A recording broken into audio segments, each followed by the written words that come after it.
আজ আমি খুবই শঙ্কিত হয়ে আপনাদের সামনে কথাগুলো বলতে বাধ্য হচ্ছি। আমার নাম অতন্দ্র নরিপা। আমি কবিতা লিখি। কবিতার মাধ্যমে 2023 সালে মাঝামাঝিতে ফেসবুকে পরিচিত হয় অধ্যাপক আলী রিয়াজের সঙ্গে। আমার কথাগুলো মনোযোগ দিয়ে একটু শুনবেন আপনারা। আমাদের সঙ্গে অনেক কথা হতো। তার একাকিত্ব আর নিঃসঙ্গতার কথা শেয়ার করতো আমার সাথে। এভাবে আমাদের সম্পর্কটা একটু একটু করে গভীরের দিকে যাচ্ছিল। এর মাঝে গত বছর আওয়ামী লীগ সরকারের পতনের পর উনি ঢাকাতে আসেন ডক্টর ইউনূস সরকারের কাজ করার জন্য। এসে আমাকে ডেকে নেন। যেহেতু সম্পর্কটা একটু গভীরেই যাচ্ছিল, উনি যখন আমাকে ডাকে আমি তার ডাকে সাড়া দিই। প্রথমে আমরা হোটেল ইন্টারকন্টিনেন্টালে কয়েকদিন থাকি। এরপর বিভিন্ন জায়গায় তার সঙ্গে যাই। আমাকে ছাড়া উনি বাঁচবেন না এমন কথা বলতেন, শুনতে ভালোই লাগতো। খুব শীঘ্রই বিয়ে করে আমাকে আমেরিকা নিয়ে যাবেন এমনটাই কথা ছিল। এর মধ্যে আমি কনসেপ্ট করি। আপনারা বলতে পারেন এই যুগে কেন এমন হলো। আসলে উনি বারবারই আমাকে বুঝিয়েছেন ওনার ব্যতিক্রমী করানো, তাই প্রোটেকশনের প্রয়োজন নেই। আমিও এত বড় মাপের মানুষের কথা বিশ্বাস করেছি।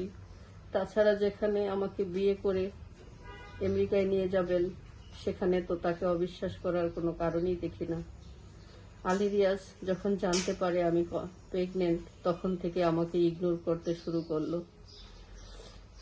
একদিন দিলরুবা শারমিন নামে এক ভদ্র মহিলা আমাকে কল করে অনেক বুঝিয়েছেন। উনি বারবারই বলেন যে কোনো মুহূর্তে দেশের অবস্থা খারাপ হবে, আওয়ামী লীগ যে কোনো মুহূর্তে ব্যাক করতে পারে, আওয়ামী লীগ ব্যাক করলে খুবই ভয়ানক হবে আলী রিয়াজের জন্য।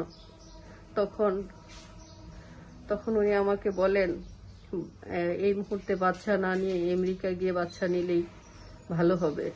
আমি ওই মহিলার কথা বিশ্বাস করেছিলাম। বুঝিয়ে শুনে উনি আমাকে ধানমন্ডি গণস্বাস্থ্য হাসপাতালে নিয়ে অ্যাবর্শন করান। এরপর থেকে আলী রিয়াজ আমার সঙ্গে যোগাযোগ বন্ধ করে দেন। আমিও পাগলের মতো হয়ে যাই, বিভিন্ন মাধ্যমে যোগাযোগ করার চেষ্টা করি। এরপর থেকে শুরু হয় আমার উপর নির্যাতন।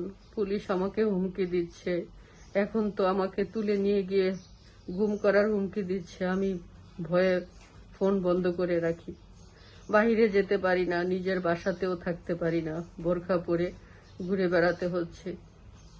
আমার জীবনে এমনভাবে বিপন্ন করবেন উনি আমি ভাবতেই পারিনি। আমার কি দোষ?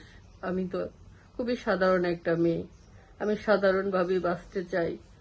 আমি তো আলী রিয়াজের বিরুদ্ধে পাবলিকলি কোনো কথা বলতে চাইনি। আজ উপায় না পেয়ে বলতে বাধ্য হচ্ছি। আমি বাঁচতে চাই, আমি সাধারণভাবে বাঁচতে চাই।